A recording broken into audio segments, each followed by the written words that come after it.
और लोगों में हज का ऐलान कर दो। अल्लाहु अकबर। यहाँ कौन आएगा हज करने के लिए?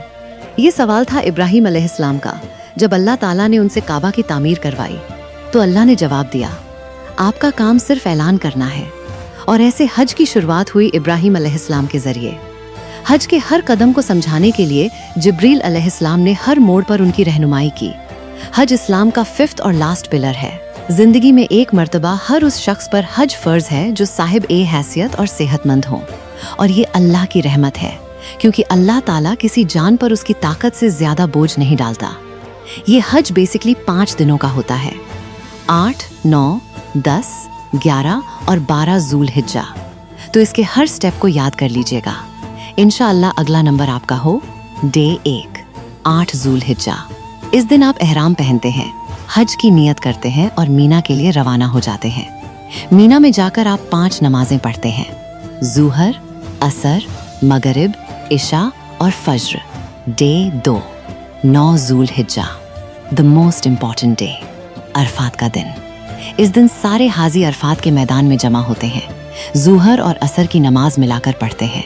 फिर ज़ुहर से लेकर मगरिब तक सिर्फ दुआएं करते रहते हैं। और दुआ मांगने की इस अपॉर्चुनिटी को हम मिस नहीं कर सकते, बिकॉज अरफट इज इक्विवेलेंट टू हज।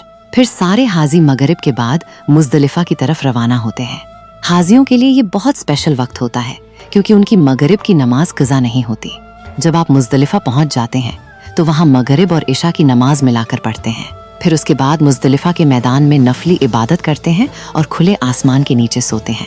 And this is the most luxurious sleep of your life. Day 3, 10 ज़ुल हिज्जा, ईद का दिन। इस दिन आपको 3 काम करने होते हैं। उनका सीक्वेंस याद रखिए।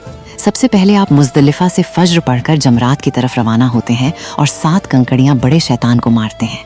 दूसरा काम, जब आप कंकड़ियां मार चुके हों तो अपने मुअल्लिम को बताएंगे कि आप ये काम कर चुके हैं।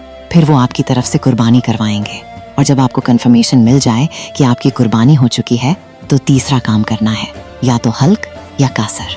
अब आप हज के एहराम की रिस्ट्रिक्शन से बाहर आ चुके हैं।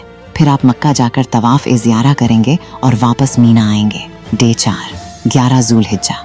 इस दिन आप वापस जमरात जाएंगे और तीनों शैतानों को कंकड़ियां मारेंगे। डे 5, 12 ज़ुल हिज्जा। इस दिन भी आप तीनों शैतानों को दोबारा कंकड़ियां मारेंगे। उसके बाद मक्का जाकर तवाफ ए विदा करेंगे और इस तरह आपका हज मुकम्मल होता है। अल्हम्दुलिल्लाह। मेरी दुआ है कि अल्लाह ताला हम सबको बहुत जल्द अपने घर बुलाए और हज के अरकान मुकम्मल करवाए। आमीन। ऐसी और प्यारी वीडियोस के लिए चैनल को सब्सक्राइब करें